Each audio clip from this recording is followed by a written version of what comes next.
कैसे हो आप सब बहुत अच्छे होंगे। मैं आपकी निशा।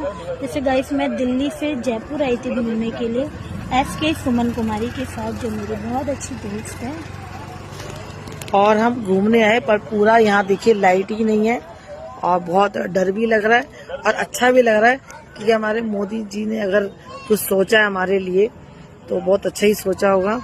और पूरा जैसे गाइस आप लोग देख सकते हो ये पूरी लाइट नहीं है जयपुर में बिल्कुल। लागू होने के चलते आज रात 8:30 बजे जयपुर में ब्लैकआउट किया गया। जयपुर के लोगों ने भी ब्लैकआउट को समर्थन दिया और अपने घरों की लाइट रोशनी बंद रखी। ब्लैकआउट के दौरान जयपुर में नजर आया कि तमाम पर्यटन केंद्र, चाहे अल्बर्ट हॉल की बात हो या हवा महल की बात हो, सभी की लाइटें रात 8 बजे बंद कर दी गई। इसे पूरी तरह से आज रात को बंद रखा गया। मैं महेंद्र सैनी, दैनिक भास्कर, जयपुर।